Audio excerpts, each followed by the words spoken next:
अब सुनो, मैं आपको सबसे पहले एक हदीस देना चाहता हूँ। आपको पता है कि मेरे सरकार के तशरीफ लाने से पहले बेटियां जिंदा दफन कर दी जाती है ना।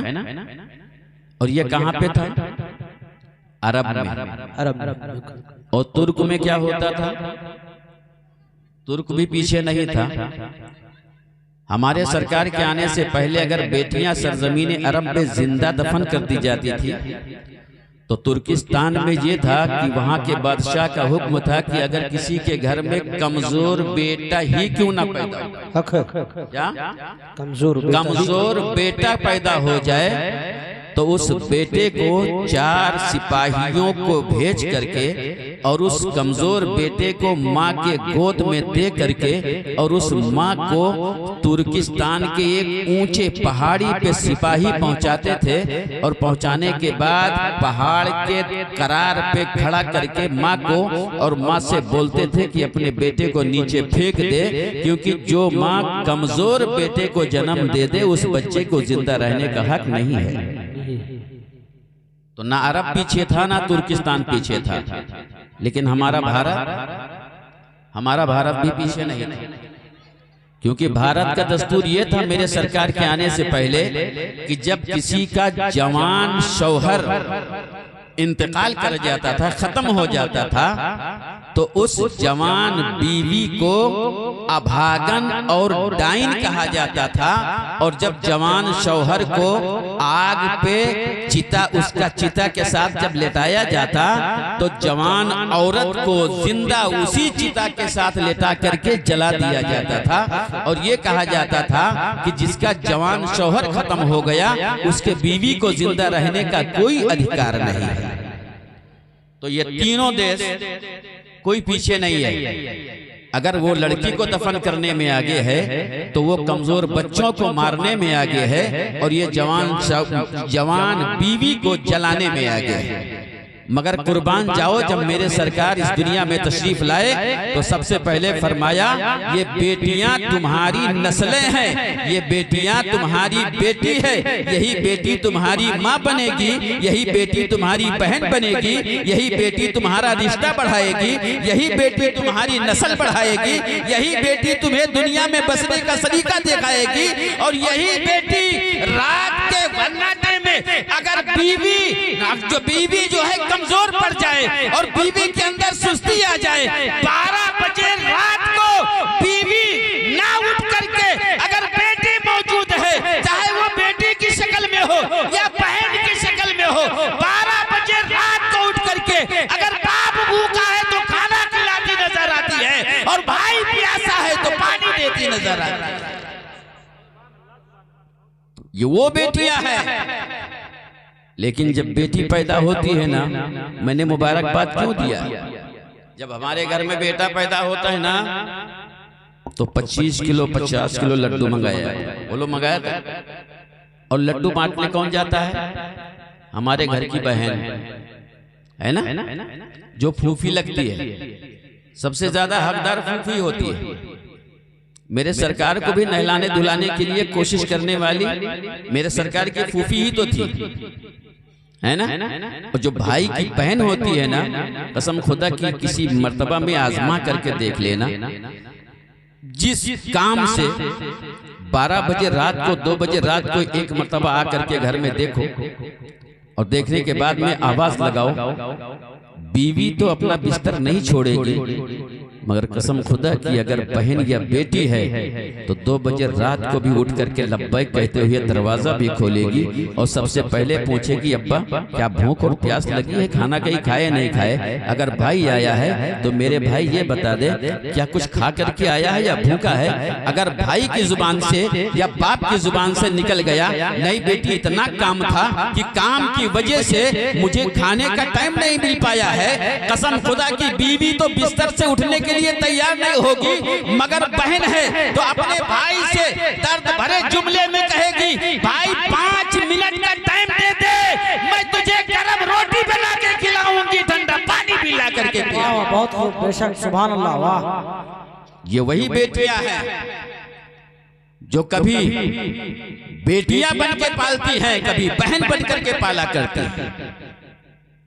और बेटे की पैदाइश पे वही बहन जब लड्डू लुटाने के लिए, बांटने के लिए जाती है ना, तो बेटे का बाप जानते हो क्या करता है? फिर सीना तानेगा और बहन के पीछे पीछे चलेगा। क्यों?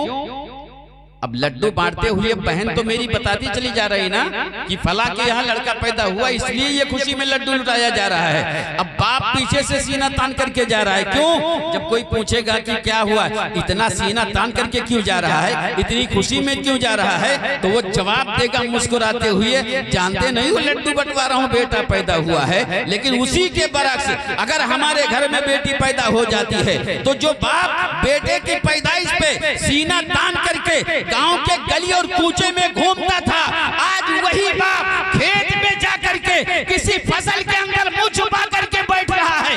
वही बाप कहीं पेड़ के नीचे बैठ रहा है। वही बाप कभी रोड के अंदर झुक करके बैठ रहा है। कोई पूछ न ले कि क्या पैदा हुआ है, तो उसको जवाब देना पड़ेगा, बेटी पैदा हुई है। अरे नादान सुन ले, जब बेटा पैदा हुआ है तो तेरे घर में सिर्फ एक रहमत आया है, एक नियमत आया है। और जब बेटी पैदा होती है तो 10 रहमतें सुबह लाती है, 10 रहमतें शाम को लाया। बहुत खूब, बेशक। नारे तकबीर, नारे रिसालत, मसलके आला हजरत, शाने बेटी, नारे तकबीर, नारे रिसालत। सुभान अल्लाह, सुभान अल्लाह। अगर हकीकत में देखा जाए तो ज्यादा खुशी बेटी की पैदाइश पे होनी चाहिए, ज्यादा खुशी बेटी की पैदाइश पे होनी चाहिए।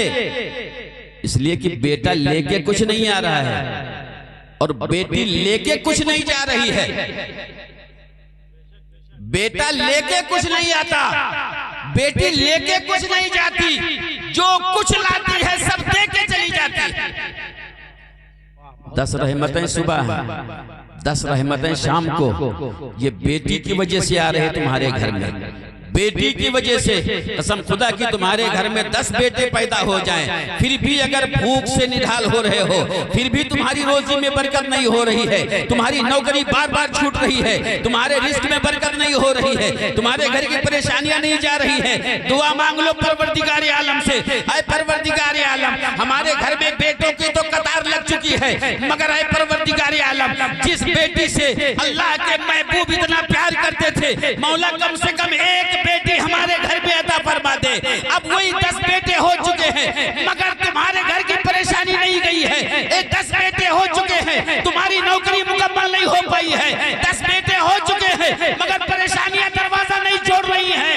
एक बेटी ने तुम्हारे घर में कदम रखा है, रोजी में बरकत शुरू हो जाती है, रहमतों को आना शुरू हो जाता है, नौकरी पक्की होती चली जा रही है। अभी तक भूखे सो जाया करते थे, अब ऐसा दिन आ गया है कि पड़ोस को भी खिला करके सोना पड़ता है।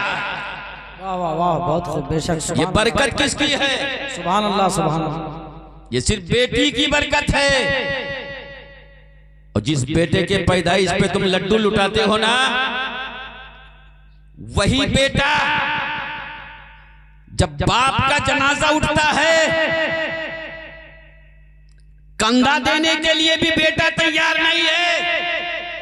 और जनाजा कब्रिस्तान पहुंच गया, इमाम खड़े हो गए जनाजे की नमाज पढ़ाने के लिए, इजाजत मांगते हैं, वकील कौन है, बेटा कौन है, ये जो है या भाई कौन है, तो वहीं से आवाज जब इमाम साहब पूछते हैं इजाजत मिले मैं नमाज पढ़ाऊं, तो 10 मीटर दूर बेटा खड़ा होकर के कहता है, हाँ हाँ इमाम साहब आप नमाज पढ़ा दीजिए, वो मेरा बाप है, मैं यहाँ पर खड़ा होकर इजाजत दे रहा हूँ। सवाल किया जाता है, अरे बेटे तुझको तेरे बाप ने इतनी मुसीबत से पाला था, माँ ने इतनी परेशानी से जन्म दिया था, तूने बाप की भी खिदमत किया होगा, तूने माँ की भी खिदमत किया होगा, ना जाने कितनी मुसीबतें उठा करके तुझको परवान चढ़ाया है, आखिर वजह क्या है?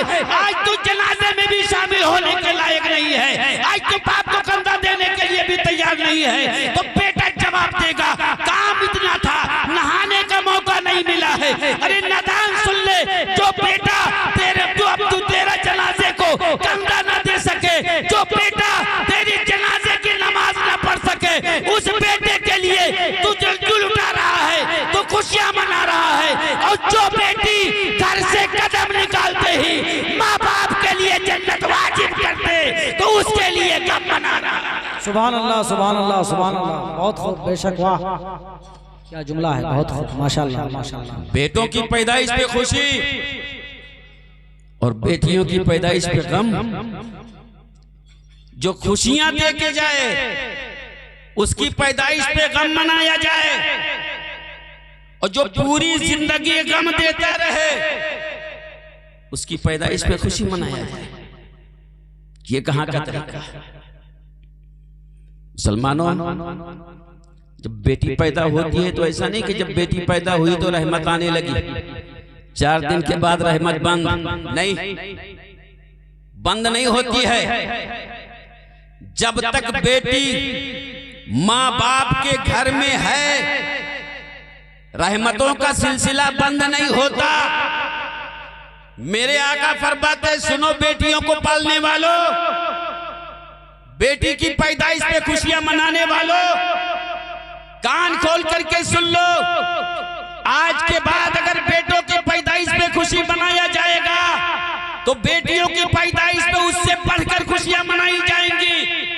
क्यों? इसलिए मेरे आका फरमाते हैं कि जिसके घर में बेटी पैदा हो जाए गरीबी दूर हो जाती है, भुखमरी खत्म हो जाती है, रिस्क में बरकत होने लगती है, घर में बरकत हो जाती है, घर की परेशानियां दूर हो जाती हैं। और जब बेटी हद्दे बुलूगत को पहुंचे, अच्छी तालीम दिलाया जाए और अच्छी तालीम दिलाने के बाद में अच्छे घर में अच्छे खानदान में उसका निकाह किया जाए, और जब अच्छे खानदान में उसका निकाह करेंगे, अब आका फरमाते हैं, सुनो इधर अभी तक हमारी बेटी है मगर दुल्हन बन करके घर में बैठी है, काजी साहब ने निकाह पढ़ाया है, बारात जाने वाली है, अब सबको विदा करना है, बेटी भी दुल्हन बन करके अब दरवाजे से बाहर कदम निकालने वाली है। अब मेरी बेटी है जब दुल्हन बन के दरवाजे से बाहर अपना दाहिना कदम निकालती है, रब फरिश्तों से फरमाता है,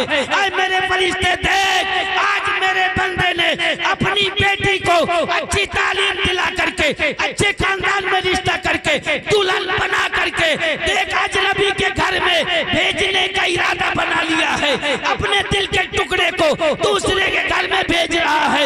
सुन लो, गवाह हो जाओ, बेटी का दाहिना कदम घर के बाहर निकलता है, रब फरमाता है फरिश्तों गवाह हो जाओ, इस बेटी की वजह से मैंने माँ बाप दोनों को जन्नती बना दिया। बेशक, वाह बहुत खूब, बेशक, सुभान अल्लाह सुभान अल्लाह। वाह, बेटी जन्नत दे के जा रही है, और बेटा क्या दे रहा है तुम्हें जो खुशी मना रहा है? क्या दे के जा रहा है? बेटी ने घर से कदम निकाला, वादा हो गया है माँ बाप दोनों जन्नती, और बेटा घर से कदम निकाले तो बाप को लगता है कुछ गड़बड़ करके आएगा। अगर अच्छी तालीम मिल गई है अल्हम्दुलिल्लाह, हाफिज कुरान या कुरान की तालीम मिली, हो सकता है माँ बाप की कद्र को समझ ले, इल्ला माशाअल्लाह, वरना 90% तो ऐसे जाहिल होते हैं कि माँ बाप के मर्तबे को समझते ही नहीं, गालियां देते फिरते, गालियां देते हैं, और जब वो कमाने लगे ना, कमाने लगे, जानते हो 100 रुपया बीवी को देंगे तो 10 रुपया माँ को, और 5 रुपया बाप को। कोई सवाल करेगा क्या जरूरत है इसकी, तो कहेगा यार बुढ़ापे में इनको क्या जरूरत है, खर्चा हमको है, खर्चा हमारे लिए है। मगर अगर पूरी कमाई बाप के हवाले किया जाता है तो आने के बाद में बेटा हिसाब पूछता है, अब्बा मैंने 50,000 रुपया दिया था, वो क्या गया, कहाँ गया, किस पे खर्च किया, कैसे खर्च किया? सुनो, मेरे आका की बारगाह में ऐसे ही एक मनचला नौजवान शिकायत लेकर के पहुंचा, अर्ज करता है, या रसूल अल्लाह, मैंने अपने बाप को पूरी जिंदगी की कमाई देता रहा, मगर वापस आने के बाद जब मैं मांगता हूं तो मेरा बाप मुझे कुछ नहीं देता। खर्चे के लिए मांगता हूँ, थोड़ा बहुत दे करके हटा देता, मगर सारी कमाई मैंने बाप को दिया है और आज के बाद मैंने सोचा है अब मैं अपने बाप को कोई कमाई नहीं दूंगा, अपनी माँ को कोई कमाई नहीं दूंगा, क्योंकि बाप को खर्चे के लिए पूरा पैसा दे करके मुझे न तो कोई काम समझ में आता है, कहाँ खर्चा मेरा बाप करता है ये मुझे नहीं मालूम है, कोई हिसाब भी नहीं होता है। कहा ठीक है, अगर तेरा ये मुकदमा मेरी बारगाह में आया है, तेरे बाप की जानिब से बाप के खिलाफ तूने मुकदमा किया है, तो एक काम कर, सबसे पहले अपने बाप को बुला ताकि तेरा मुकदमा सुना जाए और फैसला किया जाए। अब सुनो मुसलमानों, एक सहाबी रसूल को सरकार उसके घर भेजते हैं और कहते हैं जाओ इस नौजवान के बाप को बुला करके ला, इस नौजवान के वालिद को बुला करके लाइए। अब वो नौजवान जब जाते हैं नौजवान के वालिद को बुलाने के लिए, एक सहाबी रसूल पहुंचते हैं, फरमाते हैं सुनिए, मैं आपको मेरे आका ने बुलाया है क्योंकि आपके बेटे ने आपके खिलाफ मेरे सरकार की बारगाह में मुकदमा दर्ज कर दिया है, चलिए मुकदमा चालू हो गया है, चल करके फैसला सुन लीजिए। अब वो जब घर से कदम निकालते हैं तो जानते हो उनका दिल रो रहा था, आंखों से आंसू चल रहे थे, दिल भी रो रहा था और लरसते हुए कदम उठ रहे थे, मगर दिल ही दिल में कुछ सोच रहे थे। अब जब मेरे महबूब की बारगाह में पहुंचे, पहुंचने के बाद में सवाल बाद में है, मेरे सरकार फरमाते हैं ऐ मेरे सहाबी सुन, तेरे बेटे ने मेरी बारगाह में शिकायत किया है, इतना कहना था कि अभी जवाब कुछ नहीं मिला था, इतने में जिब्राइल आते हैं और आने के बाद में अर्ज करते हैं या रसूल अल्लाह, सवाल से पहले जवाब सुनने से पहले एक सवाल कर लीजिए। बेशक सुभान अल्लाह। जिब्राइल कहते हैं या रसूल अल्लाह जवाब मत सुनिए, पहले एक सवाल कर लीजिए। किससे? आने वाले बाप से। जो बाप घर से आया है, बेटे ने मुकदमा किया है, या रसूल अल्लाह इसका जब इसका सवाल करने से पहले एक ऊपर का सवाल कर लीजिए। कौन सा सवाल?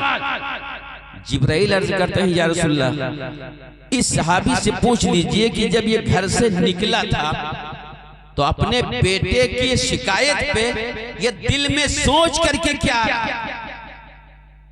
इसने सोचा क्या है कि मैं सरकार के बारगाह में जाऊंगा, जवाब कैसे दूंगा, क्या सोच करके आ रहा था? मेरे सरकार फरमाते हैं बता, क्योंकि मेरे सरकार ने खुद से सवाल नहीं किया, जिब्राइल ने बताया कि मेरे सरकार इसका सवाल कर लीजिए, सवाल करेंगे मसला हल हो जाएगा। मेरे सरकार फरमाते हैं बता, तू घर से जब निकला है तो क्या सोच करके निकला? तो वो सहाबी रसूल बुढ़ापे के आलम में पैर भी कांप रहे हैं, हाथ भी कांप रहे हैं, इतना बुढ़ापे के आलम में फिर भी बेटा नौजवान बाप से सवाल कर रहा है। लेकिन मेरे नबी ने जब फरमाया तू घर से निकला था तो क्या सोच करके निकला था? या रसूल अल्लाह, अब अर्ज करते हैं सहाबी रसूल, या रसूल अल्लाह मैं घर से निकला था तो ये सोच करके निकला था कि मैंने ये सोचा भी नहीं था कि मेरा नौजवान बेटा मेरे सरकार की बारगाह में मेरे खिलाफ मुकदमा दर्ज करेगा। या रसूल अल्लाह मैंने सोचा था जब इसकी पैदाइश हुई थी तो मेरा दिल खुश हो गया था, मैंने सोचा था जब ये बेटा मेरा जवान होगा, बूढ़े बुढ़ापे का सहारा बनेगा, जब मेरा बेटा जवान होगा तो एक पेड़ लगाया हूँ जिससे मैं आशियाना होऊंगा, जिसका मैं साये में रहूंगा। जब मेरा बेटा जवान होगा तो बुढ़ापे की लाठी बन जाएगा, जब मेरा बेटा जवान होगा तो मेरे बुढ़ापे का सहारा बन जाएगा। जब मेरे हाथ काम करना बंद कर देंगे तो यही जवान बेटा मेरा हाथ बन जाएगा, जब मेरे पैर काम करना बंद कर देंगे तो यही जवान बेटा मेरा पैर बन जाएगा। मैं इसके आराम से, मैं इसके जवानी पे, मैं अपने बुढ़ापे में आराम करूंगा। ये मेरा बेटा हर जगह साथ देता हुआ आएगा, साथ देता हुआ नजर आएगा। या रसूल अल्लाह मैं यही सोच करके आया था, लेकिन मैंने ये नहीं सोचा था कि इस बुढ़ापे के आलम में जब किसी लाठी का सहारा लेना चाहिए वो लाठी भी टूट चुकी है, जब पैर का सहारा लेना चाहिए पैर भी नाकाम हो चुके हैं, जिस्म का सहारा लेना चाहिए जिस्म भी नाकाम हो चुका है। मैंने सोचा भी नहीं था कि जब पैर जवाब दे देंगे तो मेरा बेटा भी जवाब देगा, जब हाथ जवाब दे देंगे तो मेरा बेटा भी जवाब देगा, जब आंख जवाब देगी तो मेरा बेटा भी जवाब देगा। मैंने सोचा नहीं था। क्या रसूल अल्लाह, यही सोच करके मैं पूरे रास्ते में आ रहा था। सरकार फरमाते हैं अब खामोश हो जाओ, जवाब मैं देता हूँ। बेशक नारे तकबीर, नारे तकबीर, नारे रिसालत, नारे रिसालत मसलके आला हजरत मौलाना मुफ्ती मोहम्मद रफीक आलम साहब क़िबला। नारे तकबीर, नारे रिसालत। सरकार साहब रसूल से फरमाते हैं अब खामोश हो जाओ। अब जो मुकदमा पेश हुआ है ना, इसका जवाब सुनो। नए नौजवानों, बाप को गिरी हुई नजरों से देखने वालों, सरकार का जुमला नोट करो।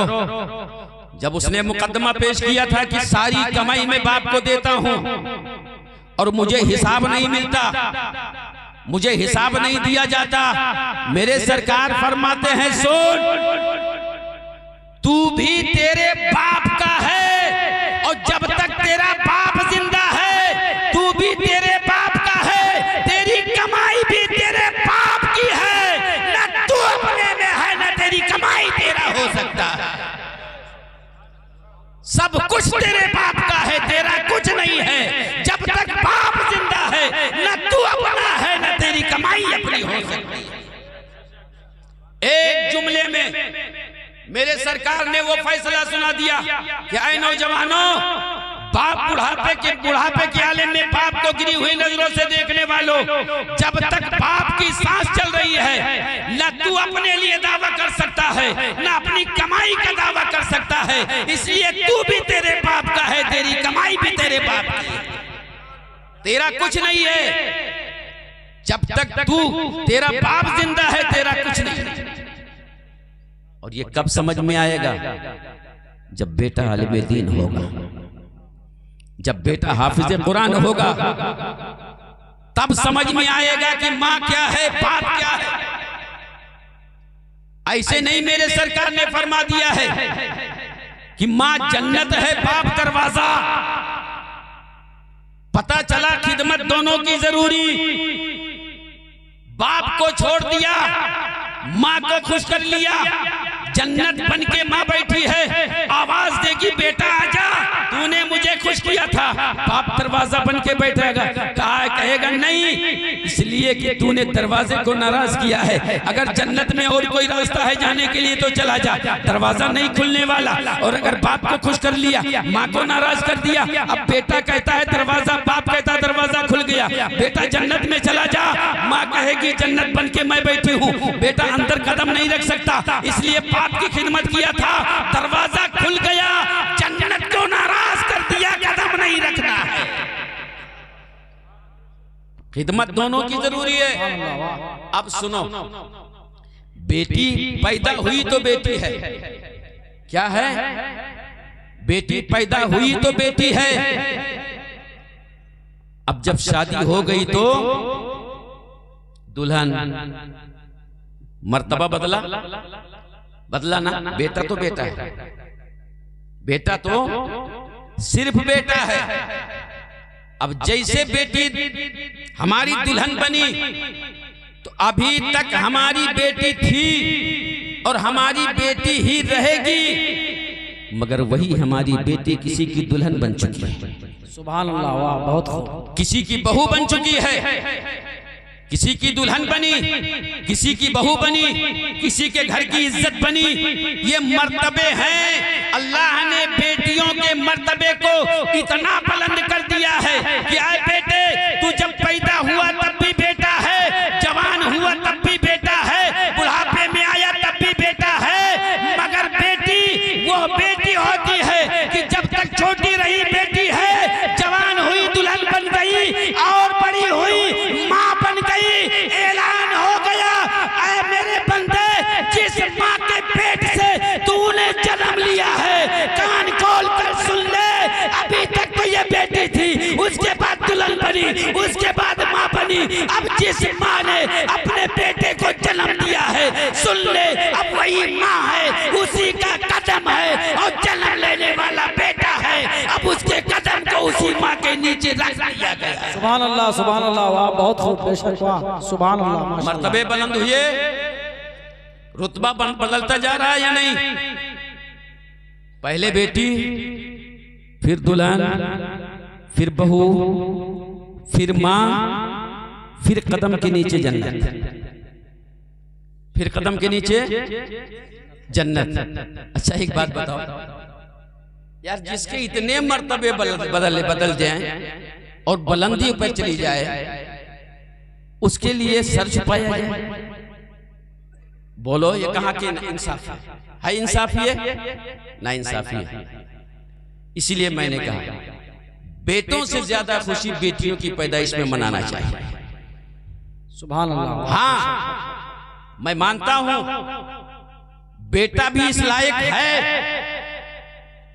अगर वो आलिमे दीन है, हाफिजे कुरान है, कारिये कुरान है, शरीयत का पाबंद है, तो वो बेटा अगर बाप के सराहने बैठ करके कुरान मुकद्दस की आयतें करीमा तिलावत करके हाथ उठा करके दुआ कर दे, तो मौला उसकी दुआओं से उसके माँ बाप की मगफिरत फरमा देगा, उसे भी जन्नत का मेहमान बना देगा। मगर बेटा इस लायक है तब तो हो सकता है, और बेटी इस लायक नहीं, सिर्फ कुरान पढ़ लिया है, दीन को पहचाना है, सिर्फ दुल्हन बना करके जिगर के टुकड़े को दूसरे के हवाले किया है, माँ बाप के लिए जन्नत दे दिया गया। बेशक सुभान अल्लाह, वाह बहुत खूब, बेशक माशाअल्लाह। बेटा भी कर सकता, मगर जब करने पे आए तब ऐसा नहीं है कि नाम का हाफिज बन गया, नाम का आलिम बन गया, कभी कुरान खोल करके नहीं देखा, यतीमों को सताता रहा, बेवाओं को सताता रहा, मस्जिद का दरवाजा नहीं देखा, बड़ों का अदब करना भूल गया, छोटों पे शफकत करना भूल गया, तो वो बेटा माँ बाप को जन्नत नहीं दिला सकता। बोलो दिला सकता है? नहीं दिला सकता। अच्छा एक चीज और बता दूं, उसके बाद आगे बढ़ जाए। हमारे अंदर एक रिवाज बना हुआ है, खास तौर से हमारी माँ बहनों के अंदर, बेटे की पैदाइश के वक्त अगर माँ का इंतकाल हो जाए, हजरत तवज्जो, बेटे की पैदाइश के वक्त अगर माँ का इंतकाल हो गया या 2-4 दिन के बाद इंतकाल हो गया, तो हमारी माँ बहनें उसको क्या कहती हैं? केवाड़िन कहती है ना, केवाड़िन है, कब्रस्तान में मत रखना इसको, ये पकड़ेगी, ये सताएगी। मेरी माँ बहनों कान खोल कर सुन लो, बेटे की पैदाइश कोई मामूली पैदाइश नहीं होती।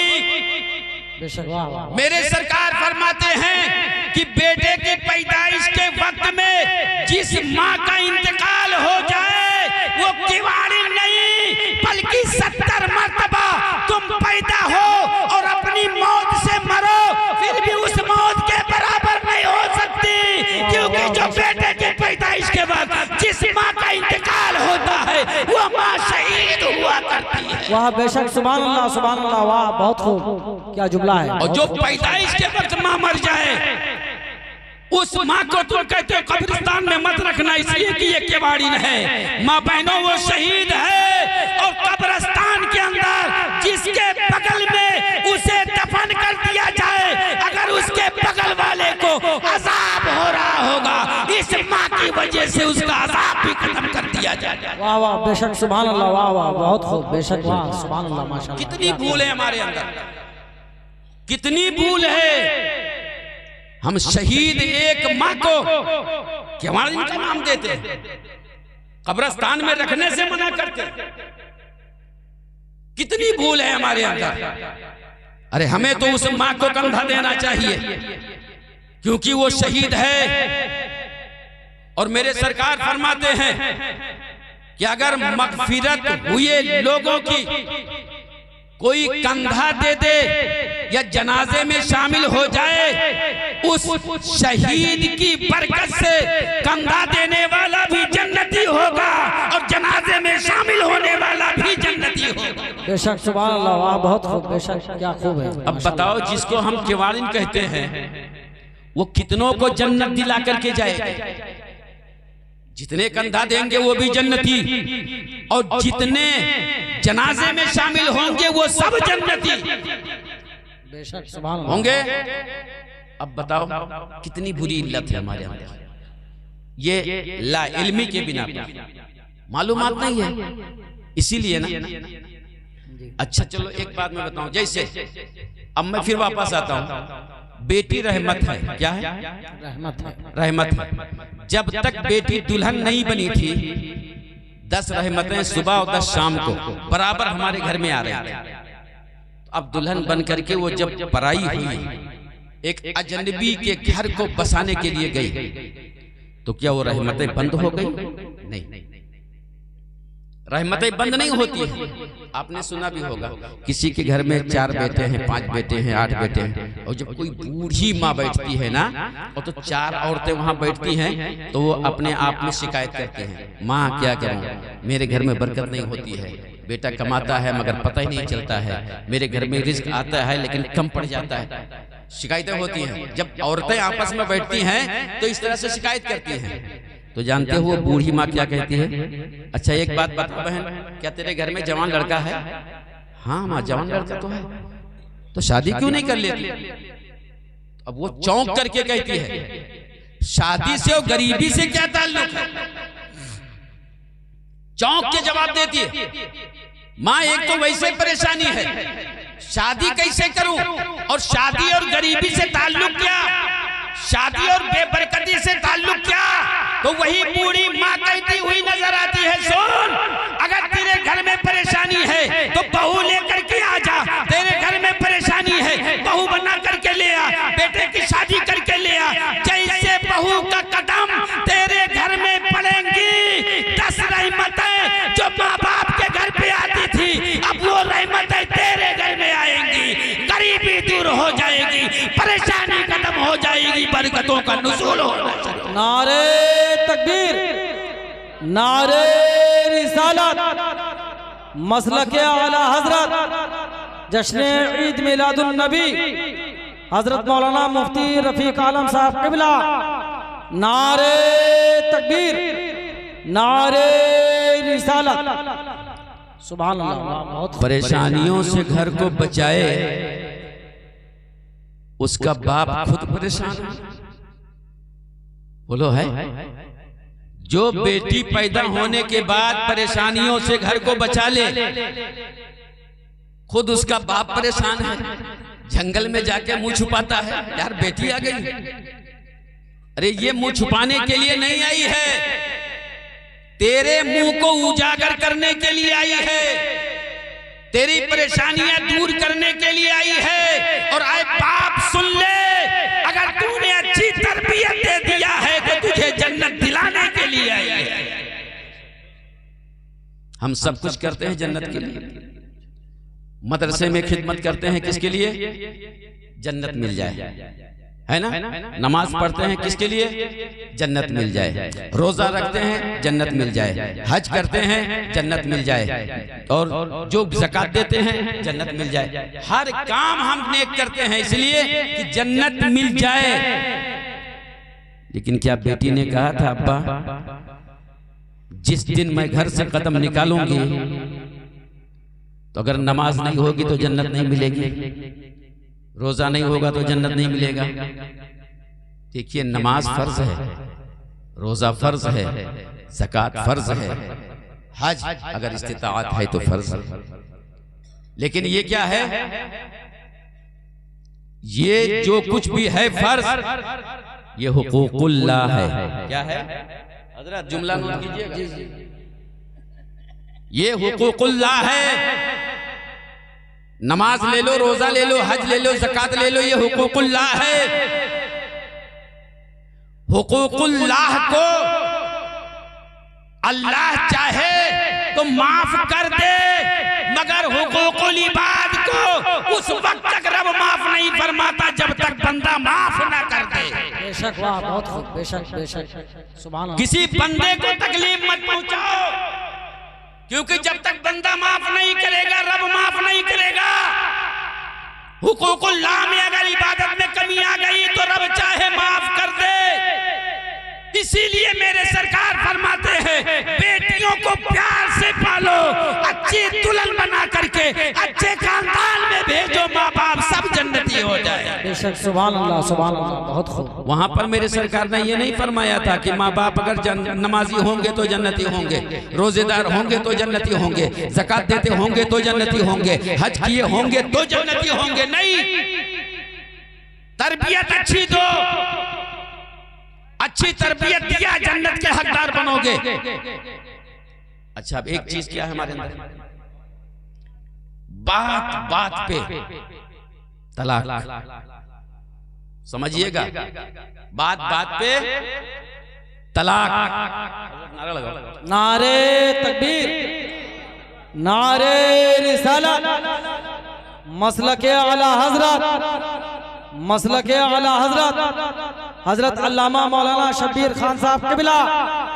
नारे तकबीर, नारे रिसालत। बैठिए। हमारे नौजवानों के अंदर भी आदत है, और नौजवान तो नौजवान है यार, 80 साल के बुढ़ों में भी आदतें आ गई ना। हमारे नौजवानों में ये हाल है, थोड़ा सा तू मैं हुआ तलाक।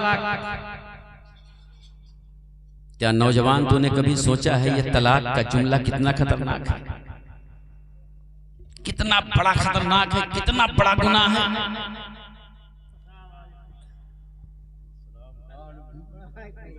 कभी सोचा? नहीं सोचा। जिना कितना बड़ा गुनाह है, जिना, इससे बड़ा कोई गुनाह नहीं, इससे बड़ा कोई गुनाह नहीं है।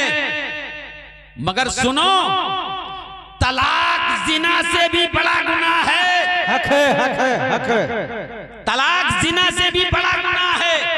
अगर जिना करोगे हो सकता है रब माफ फरमा दे, मगर जब इंसान तलाक देता है तो आसमान हिलने लगता है, जमीन हिलने लगती है। रब फरमाता है, अर्श आज़म हिलने की वजह क्या है? तो अर्ज करता है, मौला आज तेरे बंदे ने तेरी बंदी को तलाक दिया है, जमीन थर-थर कांप रही है, इजाजत चाहती है, मौला इजाजत दे, मैं फट जाऊं, तलाक देने वाले को अपने अंदर आज़म कर दो।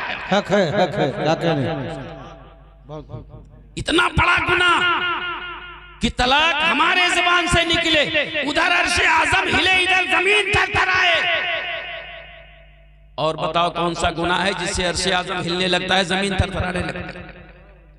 मगर बिल्कुल आसान समझ लिया हमने, बहुत आसान समझ लिया। कोई भी थोड़ा सा तू मैं हुई, बस तलाक, तलाक की नौबत पहले आती है।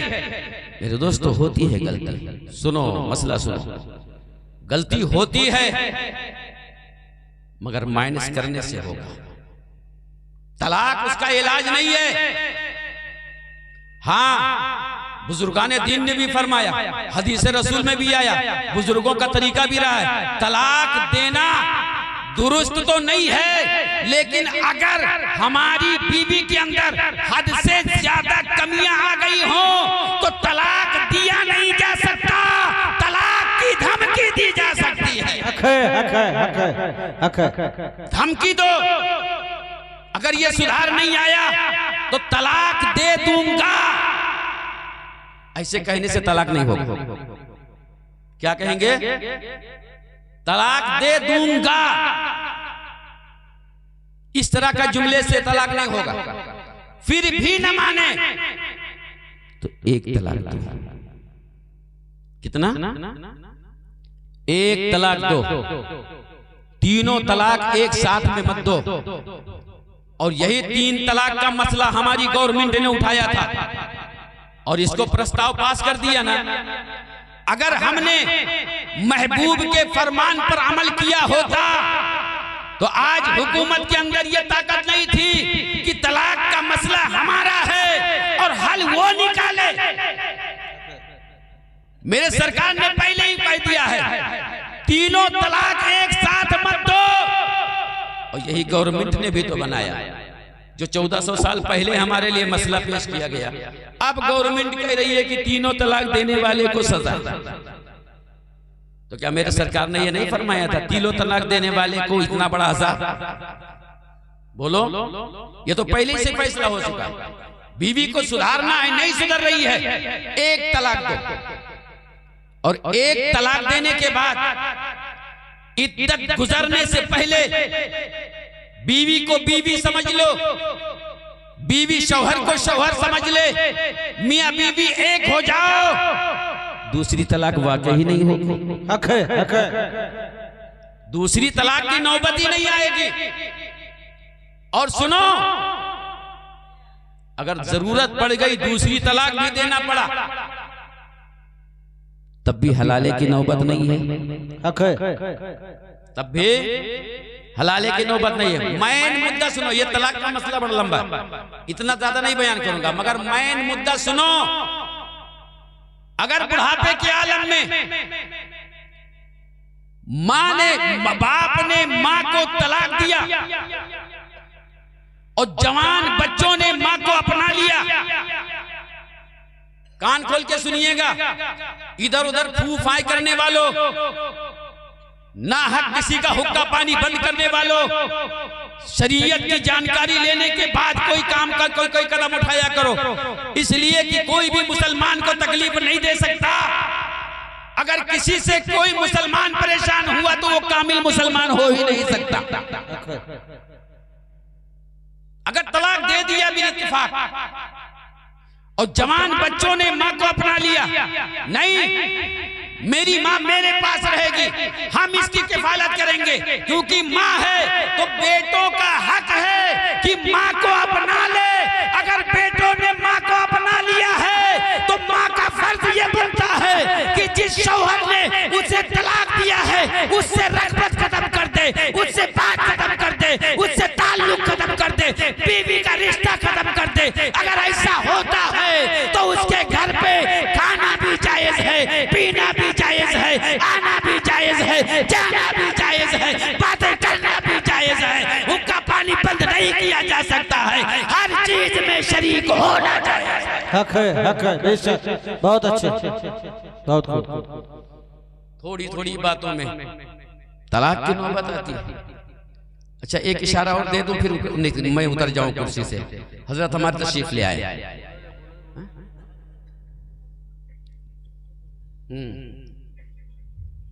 अच्छा, एक बात मैंने याद है कि बेटे की पैदाइश पे बाप खुशियां मनाता है, आखिर बेटी की पैदाइश पे मुंह छुपाता क्यों?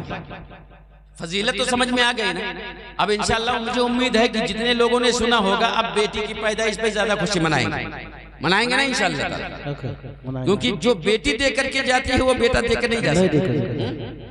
लेकिन अभी एक बात समझ में नहीं आती कि आखिर बेटी की पैदाइश पे बाप मुंह छुपाने पे मजबूर होता क्यों? किस वजह से होता है वो बाप? ये मजबूर क्यों हुआ कि मुंह छुपाना पड़े, बेटी के लिए जवाब ना देना पड़े? मेरे दोस्त, ये बाप की कमी नहीं, ये हमारी कमी। अगर कोई बाप बेटी की पैदाइश पे मुंह छुपा रहा है तो वो हमारी कमी से मुंह छुपा रहा है, उसकी कमी पे मुंह नहीं छुपाता। अच्छा, वो हमारी कमी क्या है? हमारी कमी ये है कि अगर अल्लाह ने हमें दौलत दिया है, जब हम अपनी बेटी की शादी रचाते हैं तो सबसे पहले हमारा तरीका यह होता है कि 1 लाख 1.5 लाख जितनी ताकत है मैंने जहेज का सामान खरीदा है, और खरीदने के बाद में बारात आने से पहले मैंने पिंडाल को लगाया, और लगाने के बाद में उस जहेज के सामान को बाहर सजा दिया। अब सजाया किस लिए है? ताकि बारात में लोग आए और उस जहेज को देखे, फला ने इतना दहेज दे दिया है, फला ने ये गाड़ी दिया है, फला ने इतना बर्तन दे दिया, फला ने इतना सोफा दे दिया है, फला ने इतना की तारीफ किया जाए, उसकी तारीफ किया जाए। फला ने 1.5 लाख का जहेज दिया है, फला ने 2 लाख का दहेज दिया है। मुसलमानों, जब एक बात एक समझ लो कि जब हम अपने बेटी का जहेज इकट्ठा करके पिंडाल के अंदर लगाते हैं, उसको शोरूम बनाते हैं, उसको दिखाने के लिए ताकि लोग हमारी तारीफ करें, क्या आपने सोचा है कि दे तो रहा हूं अपनी बेटी को, मगर यही देखने वालों में सिर्फ बाराती नहीं होंगे, हो सकता है किसी गरीब के बेटे की भी नजर दहेज में पड़ जाए। हक है, क्या कह रहे हैं? बहुत खूब। हो सकता है किसी गरीब मजदूर की बेटी भी उस रास्ते से गुजर जाए तो वो भी देखेगी। आज करोड़पति की बेटी की शादी हो रही है, इतना दहेज, दिल में तकलीफ होगी, काश मेरे बाप को भी दौलत मिली होती तो आज मैं भी कुंवारी ना घूमती, आज मेरे हाथों में भी मेहंदी लग जाती, मेरी जवानी खत्म ना हो जाती। गरीबी की वजह से अगर हमारी जवानी खत्म हो रही है तो वो बेटी की कमी नहीं है, दौलतमंदों की कमी है। मैं दहेज देने का इनकार नहीं करता हूँ, बेटियों को दीजिए, दहेज के नाम पर मत दीजिए, दीजिए जितना देना है, मगर गरीब को तकलीफ पहुंचा करके मत दो। छुपा करके भी दिया जा सकता है, गरीब को सता करके मत दो, उसको छुपा करके भी दिया जा सकता है। गरीब को दिखा करके मत दो, उसे छुपा कर भी दिया जाता है। बारातियों को खुश करके मत दो, रात के सन्नाटे में भी दिया जा सकता है। बहुत क्या कहने। जब तुम रात के सन्नाटे में अपनी बेटी का जहेज उठाओगे, गरीब बेटी की नजर नहीं पड़ेगी। और अगर ये जहेज ही दफा हो जाए, जहेज ही दफा हो जाए, कसम खुदा की जब हमारे घर में बेटियां पैदा होंगी, बेटों से ज्यादा खुशियां मनाई जाएगी। आज अगर बाप अपने सर को छुपाने के लिए मजबूर होता है, मुंह को छुपाने के लिए मजबूर होता है, वजह सिर्फ दहेज है, क्योंकि वो दहेज दे नहीं सकता, इसलिए बेटी की पैदाइश पे नर्वस हम वजह है।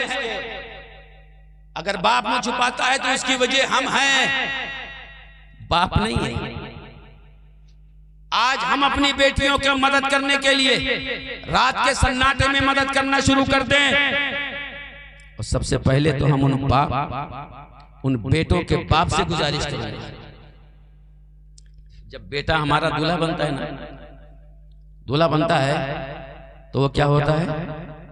राजा होता है। क्या होता है? राजा। बताओ, जब हमारा बेटा दूल्हा बनेगा तो हमारे घर के मेहमान जो आएंगे, फूफा फूफी जो भी मतलब आए, जिसका जो खास लगता है, तो जब दूल्हा बनाया जाएगा और अगर वो उतार करके उसको जूता पहनाए जमीन पे, तो माँ बाप का दिल क्या कहेगा? नहीं, आज के दिन मेरा बेटा राजा है, ये जमीन पे नहीं चलेगा। बोलो, चलने देते? नहीं चलेगा, राजा है राजा। आज इसको गोद में उठाया जाएगा, फिर गाड़ी में बिठाया जाएगा या घोड़े पे बिठाया जाएगा। मेरा बेटा राजा है, आज पैदल नहीं चल सकता। अरे नादान, तूने गोद में आने के लिए राजा बना है, तू गाड़ी में बैठने के लिए राजा बना है, तू घोड़े पे बैठने के लिए राजा बना है, मगर जब बेटी के घर पे जाता है तो आखिर राजा होकर के भी भिखारी की आदतें क्यों निभा रहा है? आखिर भिखारी जैसी आदतें क्यों निभा रहा है? मेरा कहना ये है कि जो राजा होता है उसका हाथ ऊपर होता है और जो मांगता होता है उसका हाथ नीचे होता है। अगर राजा बना है तो राजा बनने का हक अदा कर दे, या तो राजा बाप का नाम बंद कर दे, और या तो भिखारी बनना है तो दहेज को मांगना बंद कर दे। अगर दहेज मांगना बंद करेगा हकीकत में राजा बनेगा, अगर दहेज मांगेगा तो राजा नहीं बल्कि भिखारी बन के रहेगा। हक है, हक है। नारे तकबीर, नारे तकबीर, नारे रिसालत, नारे रिसालत, मसलके आला हजरत, मसलके आला हजरत। जश्न ईद मिलादुन नबी, जश्न ईद मिलादुन नबी, मुफ्ती रफीक आलम साहब क़िबला। नारे तकबीर, नारे रिसालत। बहुत अच्छे, बहुत अच्छे। क्या कहिए? हमारी गुजारिश है, जितने लोग यहाँ पे हैं, आज के बाद इंशाअल्लाह कोशिश ये करेंगे कि हम अपनी बेटी की शादी करें तो जहेज को गरीब की नजर से बचा के रखें, क्योंकि गरीब का दिल अगर रोया तो वो जहेज किसी काम में नहीं आएगा। जहेज को पहली बात गरीब की नजर से बचा के रखें, और दूसरी बात बेटी की पैदाइश पे खुशी मनाएं। ये भी जरूरी है, बेटी की पैदाइश पे खुशी मनाएंगे इंशाअल्लाह ताला। और जहेज की मांग बंद कर दें। जो बेटा मुंह छुपाता है ना, जो बाप मुंह छुपाता है ना वो खुशियों से खिल उठेगा। अब तो कोई जहेज नहीं मांग रहा है, अब हमारी बेटी के भी हाथ में मेहंदी लग जाएगी, हमारी बेटी की भी शादी हो जाएगी, हमारी बेटी भी दुल्हन बन करके चली जाएगी, वो बाप खुशियों से झूम जाएगा। अब शादी करना कोई मुहाल नहीं है, इसलिए कि लोगों का जहेज मांगना बंद हो गया है। अब शादी करना कोई बड़ी बात नहीं है, सिर्फ दहेज है जो बाप को मुंह छुपाने पे मजबूर करता है। तुम दहेज की लानत खत्म कर दो, हर घर में खुशियों का पैगाम दिया जाएगा और हर घर खुशियों से झूमता नजर आएगा। बेशक बेशक, सिर्फ ये लानत को खत्म करो, सिर्फ सब कुछ ठीक हो जाएगा इंशाअल्लाह ताला। अमल करेंगे ना इंशाअल्लाह ताला? इंशाअल्लाह। ये जिंदगी 4 दिन की है, पता नहीं दोबारा मुलाकात हो या ना हो, मगर ये जो पैगाम मैंने दिया है अल्लाह और उसके रसूल के वास्ते, इस पैगाम पे हम सबको अमल करना है इंशाअल्लाह ताला। और कहीं भी शादी लगाने जाना है तो जहेज की मांग नहीं करना है, इसलिए कि राजा बन के जा रहे हो, भिखारी बन करके वहां पेश मत हो जाओ। और अगर भिखारी ही बनना है तो तुम्हारी मर्जी है। मैं कहता हूं बेटी वाला बाप अगर बेटी की तरफ से दहेज देने के लिए उस बाप को परवरदिगार आलम दौलत दे सकता है तो तेरा बेटा है यार, तुझे क्यों नहीं दे सकता? जिससे उसने मांगा है तुझे देने के लिए, तो उससे मांगने के बजाय उसे से तो भी मांग ले जिसने बेटी के बाप ने मांगा है, जिससे तू भी उसी से मांग ले। बेटों से मांगने की क्या जरूरत, बेटी वालों से मांगने की क्या जरूरत है? क्या उसको दे सकता है परवरदिगार आलम? तुझे नहीं दे सकता, तुझे भी दे सकता है। ये लानत हटाना होगा, हमको सही मानों में मुसलमान बनना होगा। जब तक हम जहेज की लानत को नहीं हटाएंगे हमारी बेटियां महफूज नहीं हो सकती। अगर हमारी बेटियां किसी गैर के साथ जाती है तो वो खुशी में नहीं जाती। बाप इस काबिल नहीं होता कि जहेज दे सके, बाप इस काबिल नहीं होता कि मेहंदी लगवा सके, मजबूरन वो कदम उठाती है।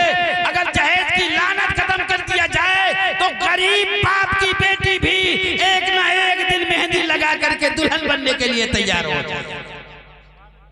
बस इतना ही करना है, सिर्फ हमको दहेज की लानत को हटाना है, बेटियों की पैदाइश पे खुशी मनाना है। बारगाह मौला में दुआ है अल्लाह तबारक व तआला इस होने वाली पैदा होने वाली बेटी की उम्र को दराज फरमाए, मौला इसको हर बला हर मुसीबत से महफूज व मामून फरमाए। और खुसूसियत के साथ जो मैंने मसाइल आपके सामने रखे हैं, अब वो मसले बहुत बड़े हैं, सारे मसले को तो नहीं बयान कर सकता तलाक का, लेकिन जो जरूरी था जिसके मामले में लोगों को एतराज हो गया था, मैंने कहा कि पहले उस कमी को दूर कर दिया जाए, फिर जिंदगी रहेगी तो मसले बयान कर दिया जाएगा इंशाअल्लाह ताला। आज के बाद कोई भी चौराहे पे या इधर उधर ये बकवास नहीं करेगा कि फला के यहाँ खाना नहीं है, फला के यहाँ पीना नहीं है। मैंने सबके सामने स्टेज पे चाय पिया है, हालांकि अभी खाना नहीं खाया है।